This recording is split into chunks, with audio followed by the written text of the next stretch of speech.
Hello Spire Fellas, welcome to Inspiration, the Success Podcast.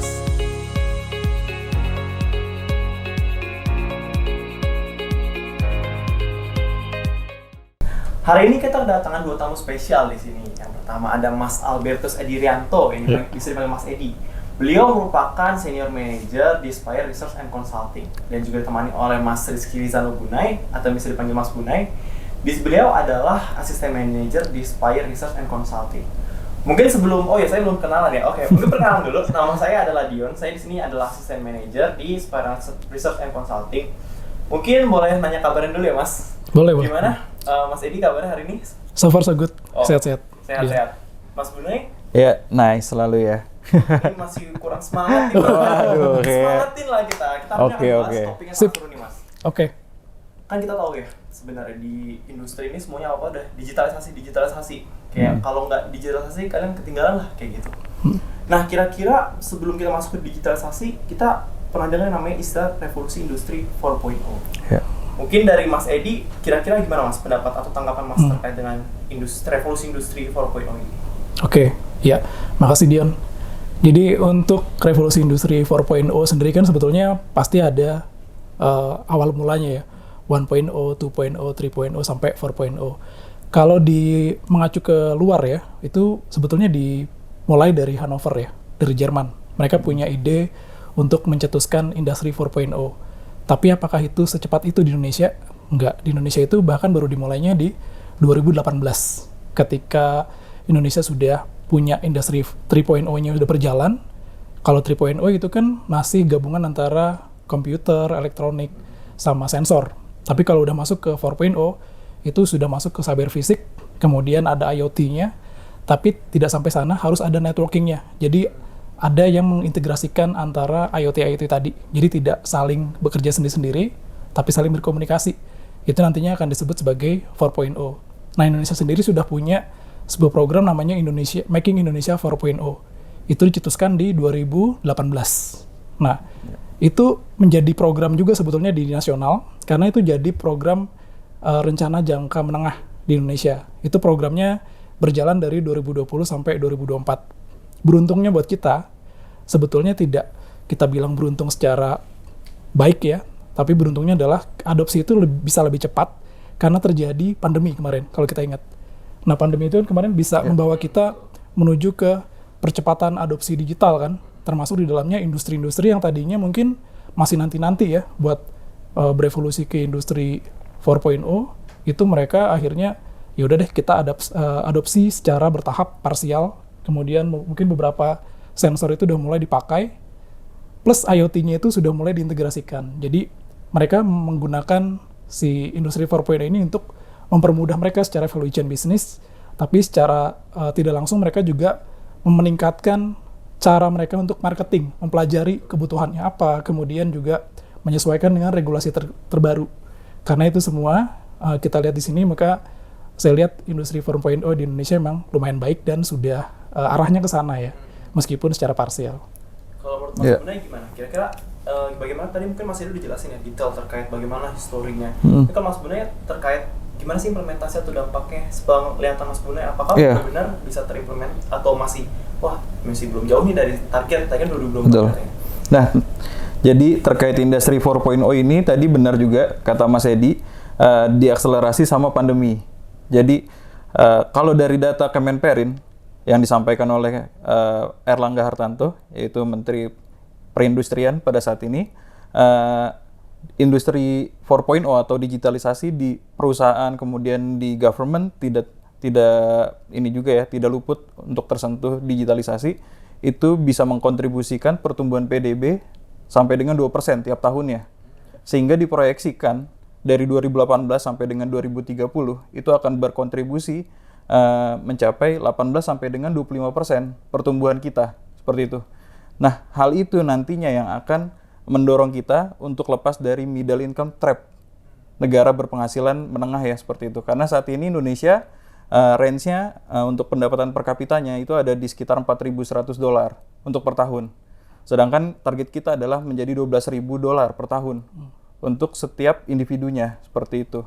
Nah, tidak lepas dari itu juga, kita juga sebetulnya tidak boleh luput hanya berhenti di industri 4.0, tapi kita juga perlu mempersiapkan untuk society 5.0 nantinya, di mana eranya sudah tidak ada barrier lagi antara physical, jadi kita bisa berkomunikasi, bekerja anytime, anywhere, with anyone juga. Jadi udah tidak terbatas sama geografis lagi nantinya, seperti itu. Oh, tadi menarik ya, kalau misalnya kita berbicara, tadi kan adanya pandemi membuat percepatan ya. Iya. Pastinya tapi ada tantangan-tantangan kan yang dihadapi oleh baik itu perusahaan ataupun bisnis kecil mungkin. Karena kita lihat nih banyak sebenarnya perusahaan yang ataupun provider-provider ya, mana gitu SME, tapi sebenarnya seberapa besar sih potensi dari SME ini? Tapi sebelum itu mungkin bisa tantangannya dulu kali ya. Tantangannya gimana sih? Mungkin boleh Mas Edi? Ya. Jadi kita melihat ke tantangannya untuk mengimplementasikan tadi industri 4.0. Dimana kalau sebetulnya melihat dari trennya sekarang, industri 4.0 itu akan muncul ketika ada pain points. Yang pertama, pain points-nya ada di value chain yang mana? Mereka punya value chain panjang dari semua industri, manufacturing, mining, kemudian banking, logistik. Itu value chain-nya panjang, dan ada value chain tertentu yang sebetulnya bisa secara priority di-insert oleh kemampuan dari industri 4.0 itu.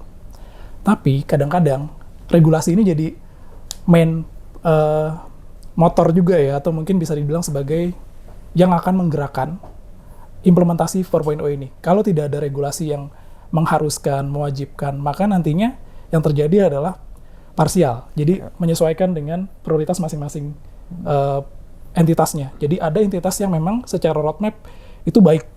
Mereka sudah melakukan roadmap terhadap transformasi digital mereka di perusahaan karena kebutuhannya sudah teridentifikasi.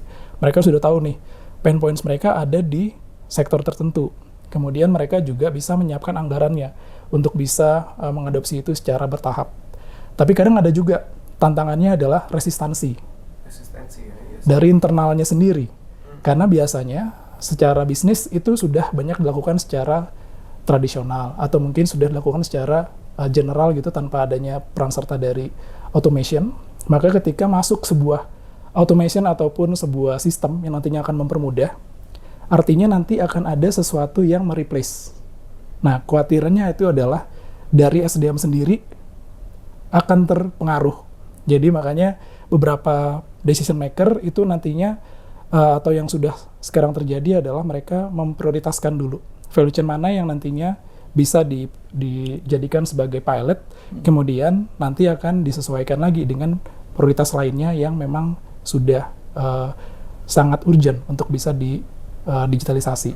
So far kalau dilihat adalah challenge-nya di sana, di sisi budget, kemudian sisi prioritas, urgensi, dan juga resistansinya tadi. Oke, tadi kita menarik ya Mas, bicara soal SDM nih, SDM yang diotomasi ini perusahaannya, jadi SDM-nya kemungkinan besar tergantikan. Ini kan pasti membuat orang takut ya Mas, deg-degan ini, maksudnya orang-orang terutama ditambah fresh graduate mungkin yang lagi pada nonton ini juga, mereka mikir, aduh nanti kalau lulus bisa dapat kerjaan nggak nih? Betul. Jadi apa sih yang sebenarnya harus SDM ini lakukan? Menurut Mas Buna gimana Mas? Iya, jadi sebetulnya dengan adanya digitalisasi memang semua bagian, semua functional job itu memang tidak akan lepas dari adanya digitalisasi. Memang pasti pekerjaan-pekerjaan tradisional akan terdisrupt di situ. Mereka akan tergantikan. Tapi ternyata ada juga pekerjaan-pekerjaan baru yang akan lahir dari situ. Contohnya mungkin ada data scientist, data analis, kemudian ada juga programmer, ada juga mungkin QOL manager, spesialis, seperti itu. Jadi kalau kita lihat tadi dari case-nya di SME atau UMKM, bahkan untuk saat ini, ketika dulu itu kita perlu adanya modal yang tinggi, kapital gitu, sekarang udah ada sistem di mana memungkinkan SME-SME ini tidak perlu mengeluarkan modal. Contohnya ada dropshipper, ada affiliate, seperti itu. Terus kemudian ada juga mereka modelnya sharing commission based on referral, seperti itu. Mereka memanfaatkan basis masanya dari sosial media, seperti itu. Jadi hal ini yang memungkinkan kita untuk tetap tumbuh bersama gitu. Jadi tidak ada yang sebetulnya terdisrupt. Seandainya mereka ingin berubah seperti itu untuk bertransformasi juga di dalam sistem seperti itu.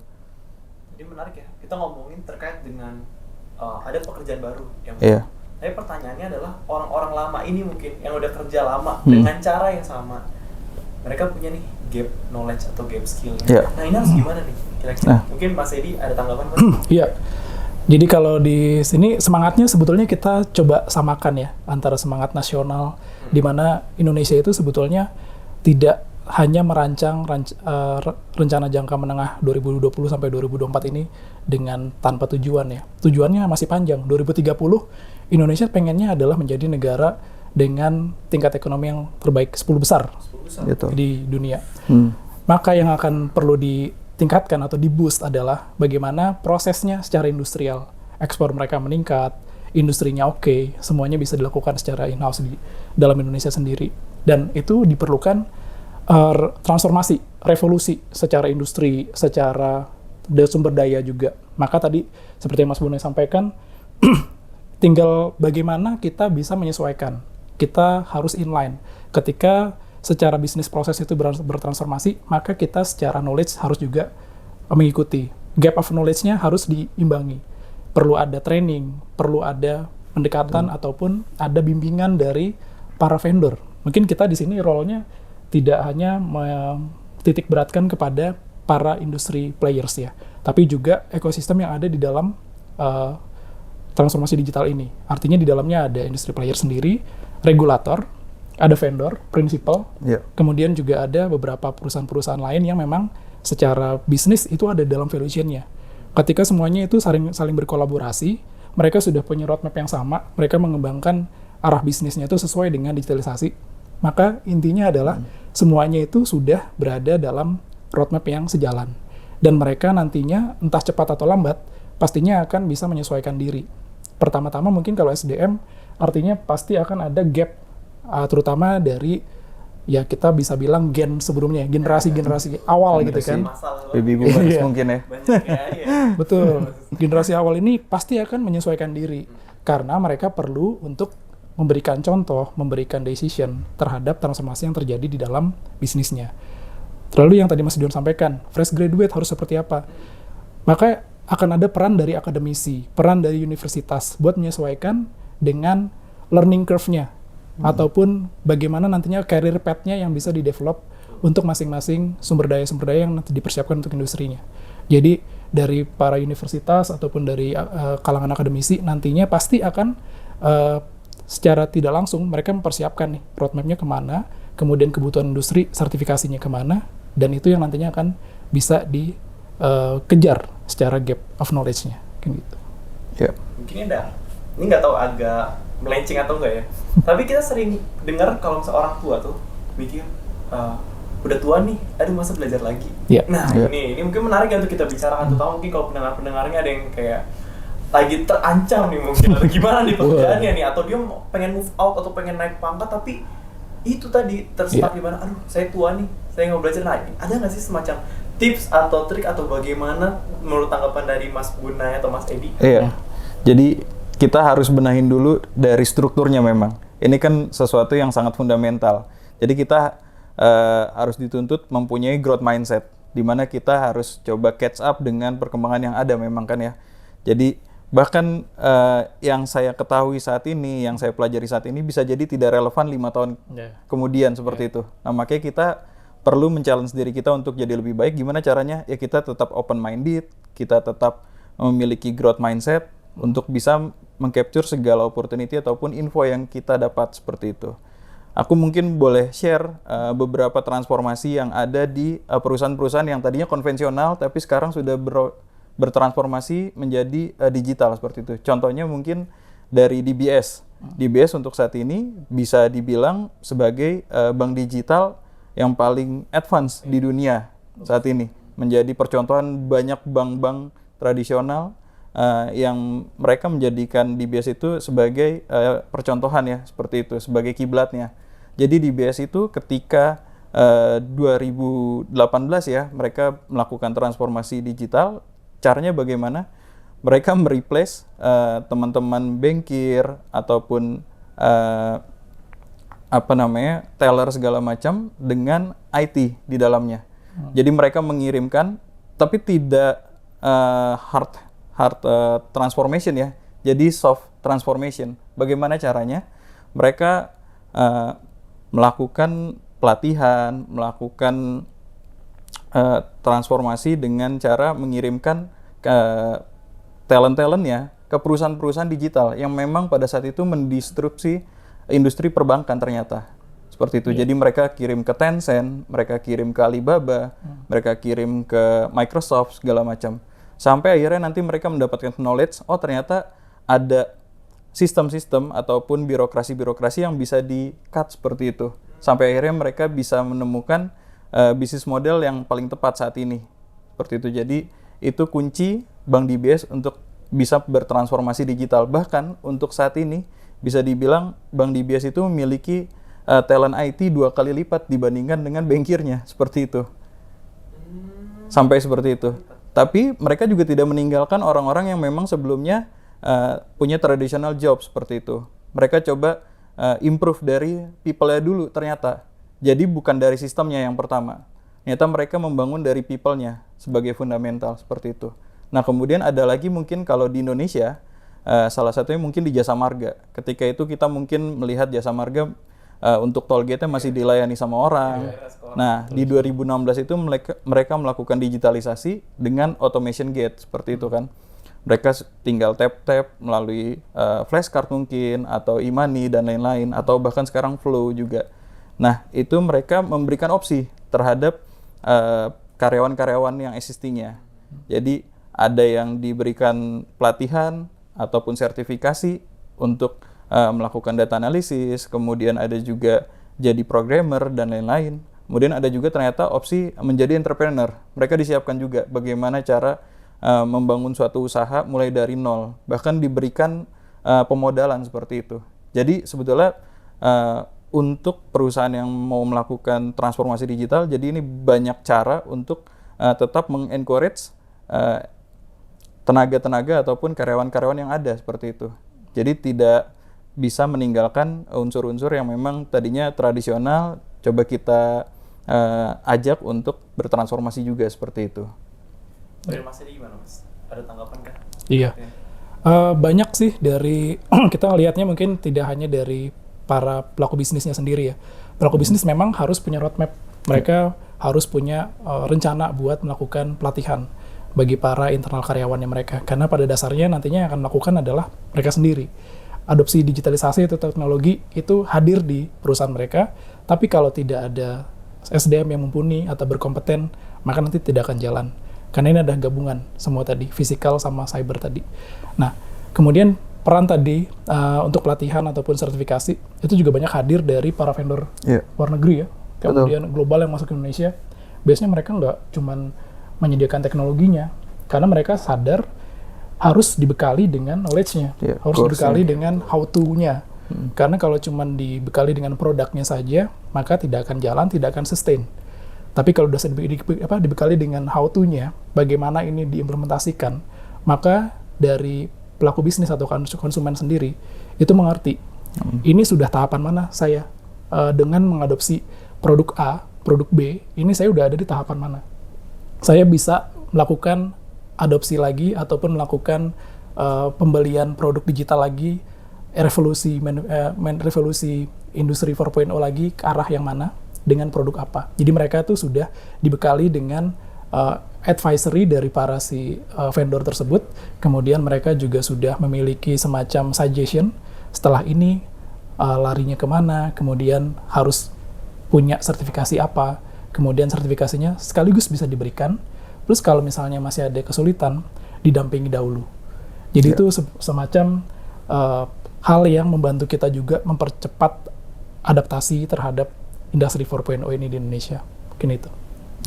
Tadi menarik ya, dengan adanya sertifikasi, jadi bisa dibilang tenaga IT ini jadi high demand sekali. Betul. Tapi kita masuk lagi nih ke dalam sebuah hal, ataupun sebuah web yang sekarang lagi ngetrend, yang bisa kita sebut sebagai ChatGPT ya. Oh iya. Semua orang tahu nih, oh itu AI. Yes. Dan banyak yang bilang AI will change the world, AI will change how we work dan sebagainya. Dan ini benar-benar kayak, bikin deg-degan juga kan. Karena kita bisa bilang, misalnya dari desainer yang dulunya kita buat bikin poster atau apa, kita harus sewa desainer, kan kita bisa bilang ke AI, oh bikin dengan desain ini, bla bla bla, tiba-tiba boom, jadi. Nah, dalam hitungan detik. Yeah. Kita nggak perlu bayar orang. It's more cost efektif dan juga dari segi kecepatan akan lebih cepat. Nah, kira-kira bagaimana pendapat Mas Edi dan Mas Buni, mungkin bisa Mas Buni dulu ya, terkait datangnya AI ini ke dalam industri? Ya, justru ini semakin menarik ya. Jadi artificial intelligence ini bisa kita manfaatkan untuk membantu segala sesuatu yang menjadi aktivitas kita ya, yang ada di dalam pekerjaan. Jadi contohnya kalau misalnya kita ingin melakukan forecasting, terus kemudian ada juga predictive analysis seperti itu.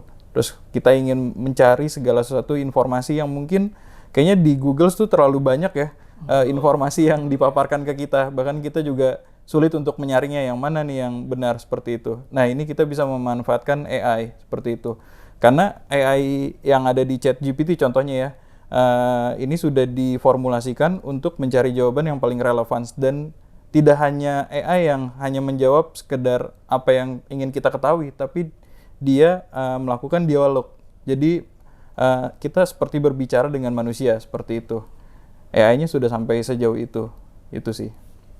Iya. Mungkin ada tanggapan bagaimana AI mengganggu atau mendisrupsi industri?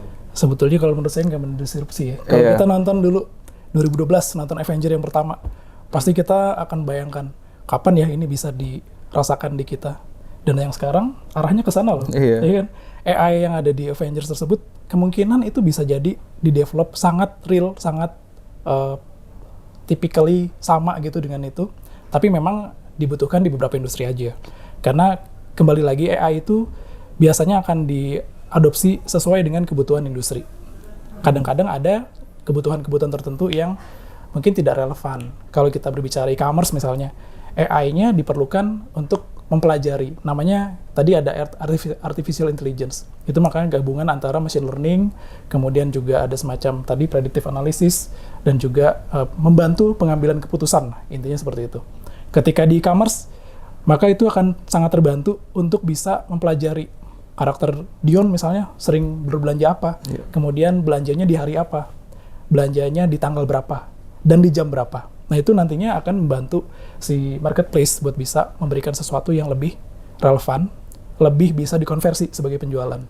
Kalau di transportasi, misalnya kita realnya adalah pemesanan Gojek deh, atau Grab.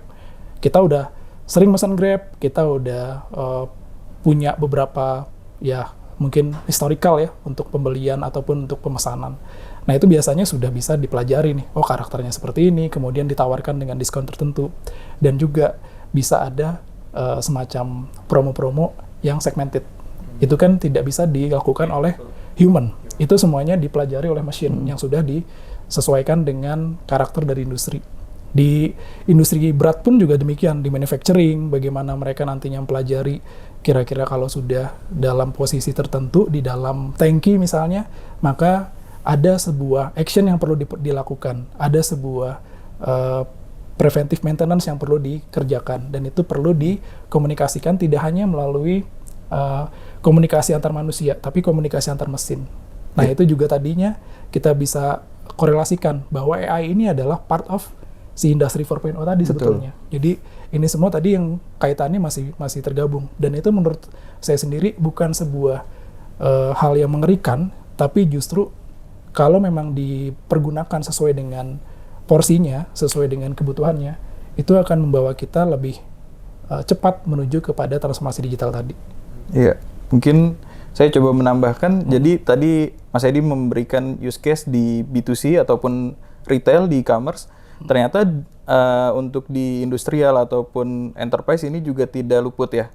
Jadi ada contohnya di perusahaan Petrosi, seperti itu ada proyeknya namanya Minerva, yaitu Mining, Engineering, Construction, Advanced Analytics. Jadi di dalamnya ada Advanced Analytics. Jadi di dalamnya itu sudah disematkan ada AI, di mana mereka nantinya memungkinkan untuk memitigasi resiko-resiko kecelakaan kerja di sana, seperti itu.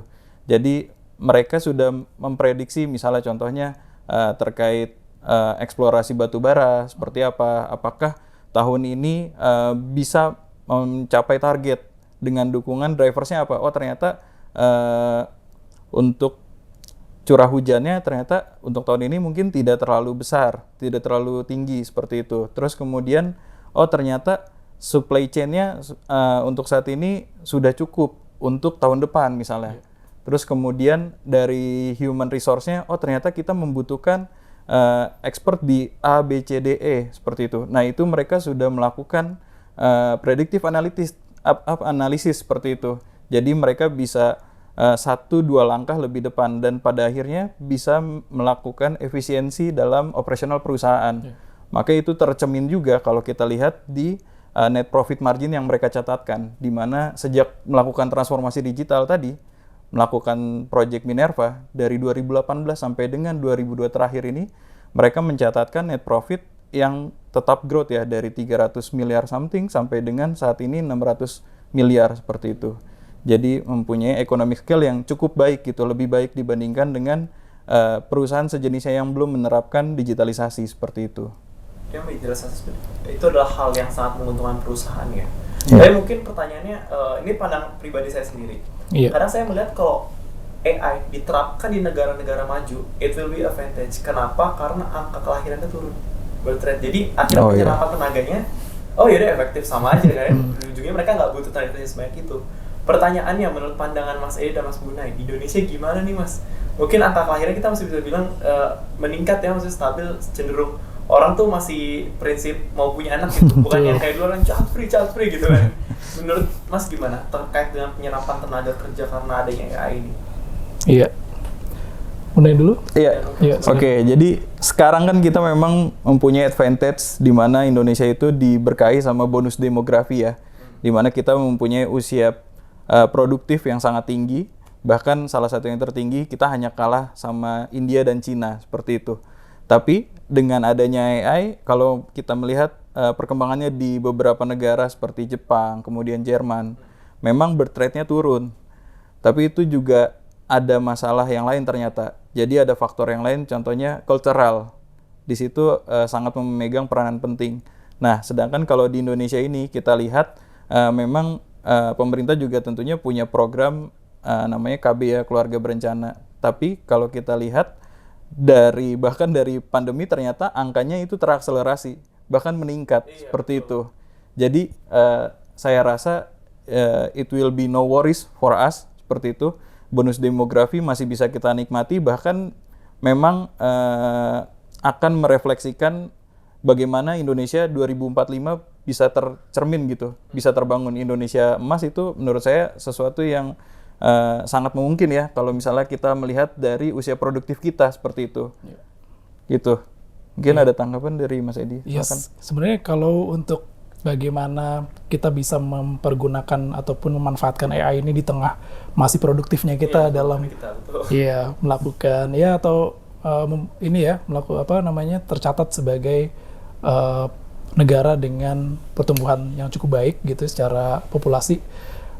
Saya rasa ini masih bisa disesuaikan dengan tadi apa yang sudah pernah disampaikan di depan, bahwa akan ada pekerjaan baru yang muncul, akan ada sektor-sektor baru yang muncul, dan ini adalah peran juga dari para orang tua tentunya, mengarahkan lagi, memberikan atau menyesuaikan dengan kebutuhan dari pengajaran, pembelajaran yang diperlukan oleh anak-anaknya. Karena kalau kita lihat mungkin kalau dulu kita banyak mengarahkan, kita melihat ya, banyak anak-anak yang diarahkan untuk menuju ke jurusan-jurusan tertentu yang harus dilakukan oleh human. Nah sekarang mereka harus bisa melakukan processing, tapi dibantu oleh adanya AI tadi. Maka yang diperlukan adalah pemahaman mereka dari awal, sejak dini. Kemudian juga mereka diperlukan semacam pengarahan bahwa mereka ini nantinya punya bakat yang seperti apa nih, yang nantinya korelasi itu dengan pengajaran yang seperti apa ataupun dengan jurusan-jurusan tertentu yang seperti apa. Karena pada akhirnya nanti akan muncul jurusan-jurusan aneh-aneh atau jurusan-jurusan yang unik-unik yang tadinya kita tidak temui di tahun-tahun 2010 sampai 2010-an mungkin ya. Tapi sekarang sudah mulai ada, dan itulah yang nantinya akan melahirkan beberapa jurusan baru yang sifatnya adalah rekayasa sistem. Nah, sistem AI ini kan sebetulnya adalah merekayasa supaya sistemnya ini bergerak ataupun berjalan sesuai dengan kebutuhan. Perlu diprediksi, perlu melakukan efisiensi, perlu untuk melakukan optimalisasi. Nah, untuk merekayasanya, maka diperlukan human behind the machine-nya. Nah, human behind the machine-nya ini harus di-develop, dan pada akhirnya nanti akan ada, ya tadi kita lihat optimalisasi di semua sektor industri. Kita bisa lihat mungkin beberapa perusahaan-perusahaan konglomerasi. Jumlah perusahaan yang ada di bawah mereka, subsidiary-nya apakah makin berkurang? Tentunya tidak, makin bertambah. Makin ada perusahaan yang sistem integrasi, perusahaan yang bergerak di sektor yang sama sampai beberapa unit, beberapa entitas. Tapi semuanya bisa dioptimalisasi, semuanya bisa melakukan penyerapan SDM. Nah, semuanya kan nantinya akan juga melakukan penyerapan atau adopsi AI. Nah, AI ini pada akhirnya perlu ada support dari SDM.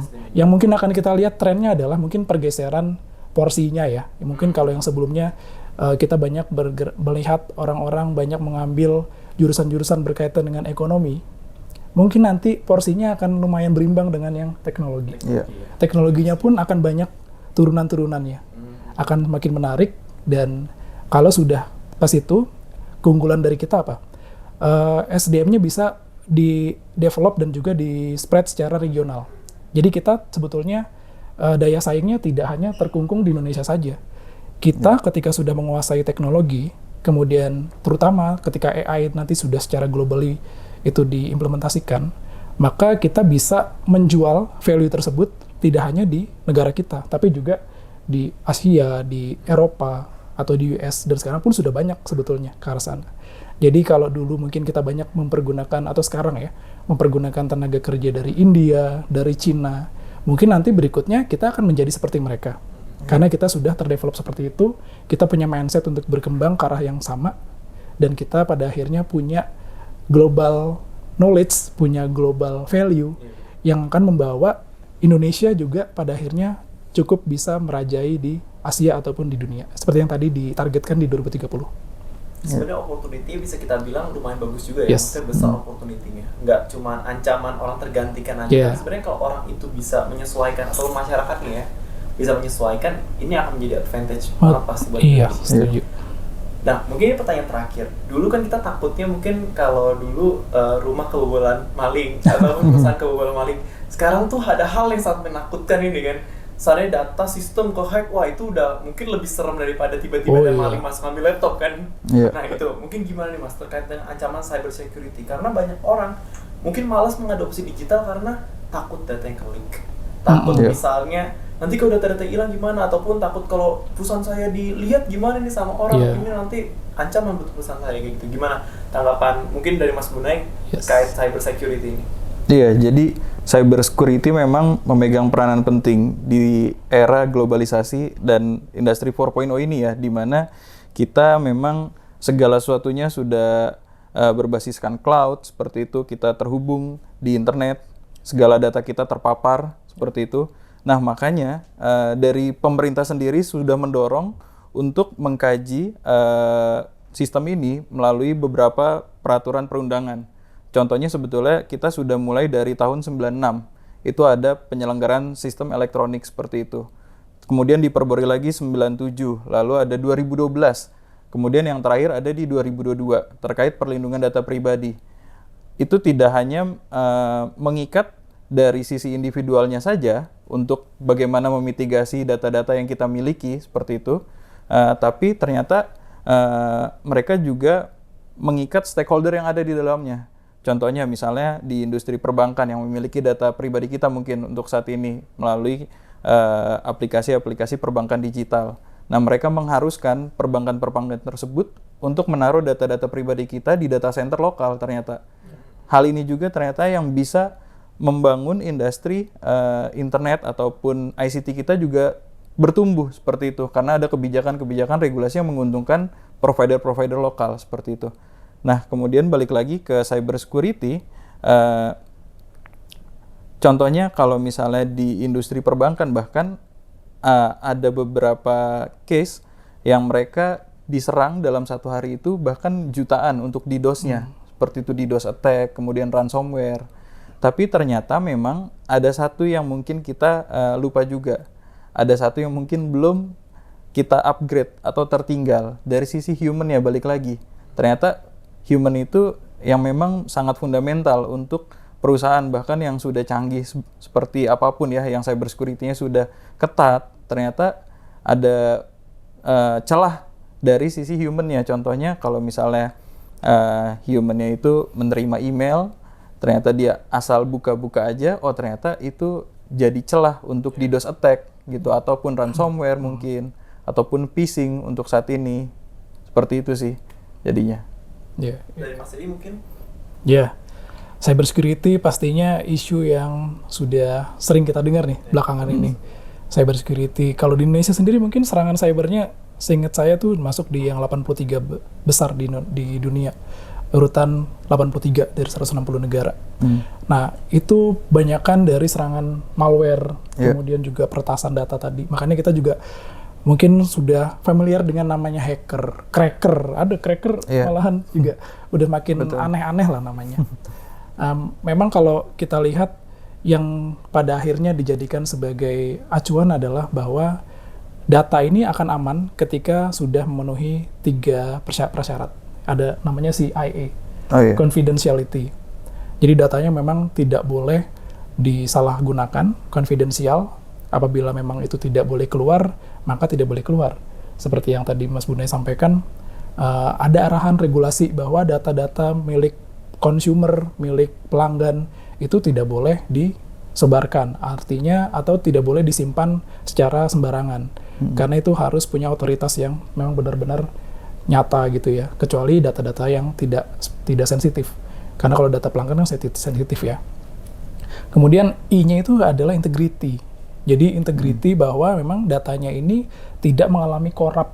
Kadang-kadang kita mungkin mengacu ke cyber security adalah kerusakan data, kehilangan data, ataupun ibaratnya ada sesuatu yang masuk untuk mengakses data tersebut. Ya, biasanya common understanding-nya. Tapi ketika datanya korup, kemudian juga ada kerusakan dan juga ada sabotase, itu termasuk di dalam lingkupnya cyber security juga. Dan itu yang nantinya pada akhirnya kalau kita lihat mungkin secara pemerintahan di negara itu sangat concern dengan itu.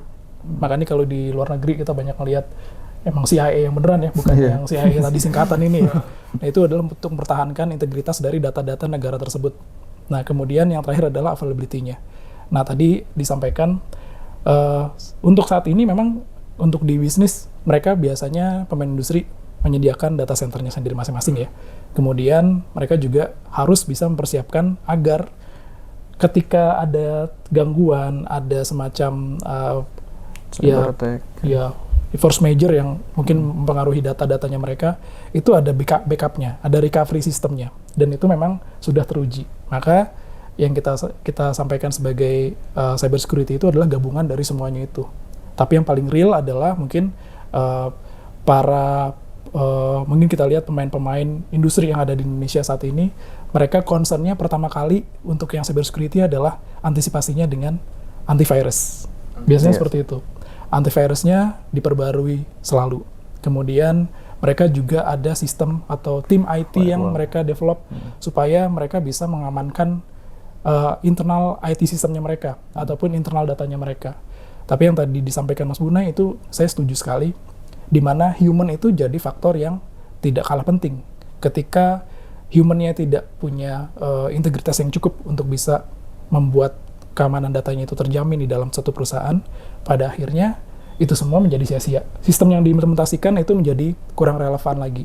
Tapi kalau semuanya berjalan dengan kompak, secara sistem adopsinya bagus, antivirus selalu diupdate, selalu dimonitor. Kemudian juga ada root cause analysis ketika terjadi kegagalan atau ada penyusup atau ibaratnya kayak tadi ada hacker seperti itu. Nah, itu semuanya ketika sudah berjalan dengan harmonis, maka itu sudah kita sebut sebagai cyber security system yang baik, dan itu sudah termanage.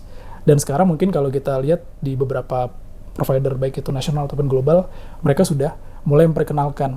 Kalau dari luar biasanya pemain-pemain seperti Orange lah ya, mereka sudah punya, kemudian juga Allianz Vault, itu mereka sudah memiliki beberapa sistem-sistem dan juga solusi buat cyber security. Di Indonesia pun juga banyak yang sudah bisa menyediakan seperti itu, dan kami rasa sih untuk bisa melakukan adopsi yang nyata terhadap cyber security, itu perlu ada tahapan tadi ya. Semuanya selalu ada tahapan, Mas Dion. Jadi untuk yang digitalisasi, iya, digitalisasi, AI, cyber security, semuanya sebetulnya saling melengkapi. Karena ketika sudah ada AI, tadi disampaikan itu adalah IoT yang terhubung, terkoneksi satu sama lain. Artinya ketika tadinya kita menyerahkan datanya itu pakai map, ini sudah tidak pakai map, kita ngomong, semuanya terhubung.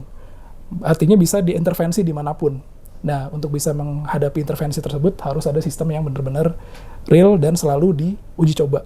Selalu ada ya pengetesan ya, karena kalau misalnya tidak ada pengetesan, maka tadi salah satunya akan hilang, entah itu confidentiality-nya, ataupun integrity dan availability-nya. Iya, bahkan untuk yang cyber security ini ada juga pekerjaan baru yang sangat menarik, contohnya bug hunter. Oh, iya. Jadi bug hunter. Jadi itu orang-orang di mana teknisi-teknisi atau programmer ini mereka mencoba mencari celah dari data-data yang ada di perusahaan seperti itu, data-data publik, kemudian ada juga mungkin data pemerintah seperti itu. Nah, tapi mereka ini tidak untuk menjadi hacker ataupun cracker ya.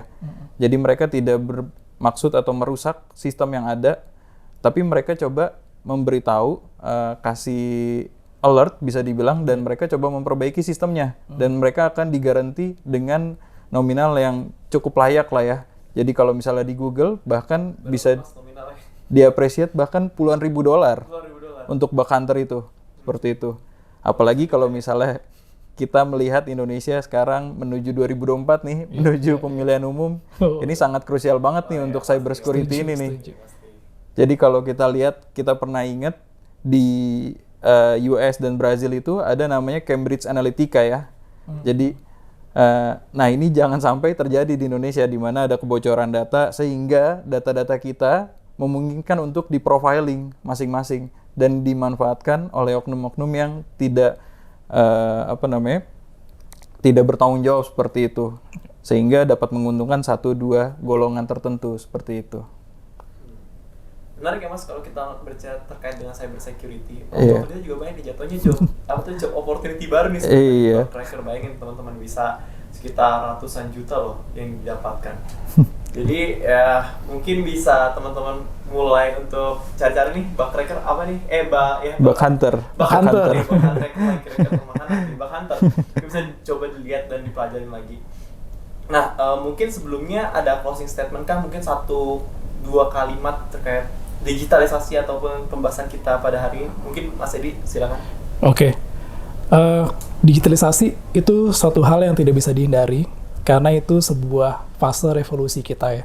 Jadi kita berevolusi secara industri, secara personal, secara tim di dalam satu perusahaan untuk arahnya ke sana. Tapi perlu diperhatikan banyak hal, artinya prioritas itu menjadi hal yang bisa diidentifikasi lebih awal. Kemudian bagaimana kita mempelajari hal yang baru secara rutin, dan kita tidak berhenti untuk selalu melakukan update. Karena ketika nantinya kita melakukan update, kita bisa tahu kesalahan-kesalahan yang dilakukan, kemudian bagaimana untuk melakukan antisipasinya agar tidak terjadi di kemudian hari, dan kemudian juga kita mengetahui fase kita ada di fase adopsi yang seperti apa. Karena nantinya ini akan berpengaruh kepada kompetisinya. Jadi competitiveness perusahaan ataupun industri nantinya juga akan ditentukan dengan bagaimana mereka melakukan adaptasi terhadap industrinya. Ketika mereka terlambat adaptasi, maka akan semakin banyak gap yang harus dikejar, semakin banyak investasi yang harus dilakukan. Maka ketika investasinya tetap tepat, kemudian mereka dengan timing yang bagus, dengan penyerapan SDM yang sesuai, maka itu akan menjadi sebuah advantage bagi perusahaan tersebut. Iya. Iya, jadi transformasi digital itu sangat memungkinkan untuk perusahaan dapat mengkapitalize lebih besar lagi perusahaannya ya. Dan itu juga sebetulnya tidak lepas dari unsur ESG ternyata, yang sebetulnya sekarang lagi difokuskan oleh investor seperti itu. Jadi di mana mereka nantinya bisa concern terhadap sustainability, kemudian sosial dan government yang ada di sekitarnya mereka sebagai salah satu stakeholder seperti itu. Nah, kemudian ternyata tadi kan mungkin kita sudah banyak kasih use case ya. Ada di retail, kemudian ada di korporasi, ada di pemerintahan. Ternyata di olahraga pun ada juga. Contohnya sport science saat ini.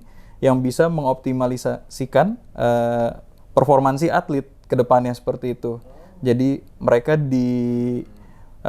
analisa dari performansinya, mungkin dari heart rate-nya, kemudian VO2 max-nya. Nah, itu kan menggunakan peralatan atau perlengkapan IoT yang tertanam di badan-badan mereka seperti itu. Terus kemudian apalagi sebetulnya yang harus menjadi concern, ya mungkin semuanya tadi sudah di-share sama Mas Edi ya.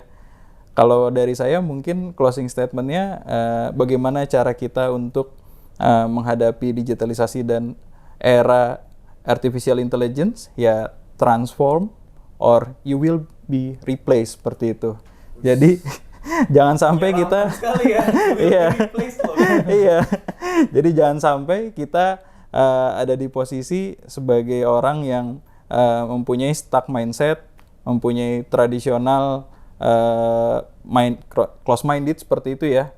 Jadi kita harus tetap bergerak, kita harus coba melihat opportunity di sekitar kita, dan cobalah kita jangan sungkan ya belajar ya dengan generasi-generasi yang baru ini, karena mereka sangat tech adaptive gitu. Mereka sangat concern terhadap perkembangan yang ada di sekitarnya mereka, terutama untuk di industri gadget ataupun di IT ya, seperti itu. Benar. Closing statement yang sangat insightful ya pastinya. Bayangin teman-teman, gimana caranya kita bisa bertahan di tengah semua yang diotomatisasi, tapi ternyata di balik itu banyak sekali opportunity yang bisa datang ke dalam kita, baik itu pekerjaan ataupun perkembangan industri maupun kita mengembangkan perusahaan ya. Kita harus memperhatikan bagaimana digitalisasi ini mampu untuk membuat perusahaan kita itu bisa makin lebih cepat berkembang. Oke, mungkin that's all, kita wrap up. Jangan lupa teman-teman untuk like, share, dan juga komen, dan coba dan bisa komen juga kira-kira apa topik yang nanti mau teman-teman dengerin lagi. Oke, see you, bye-bye. Bye. Bye.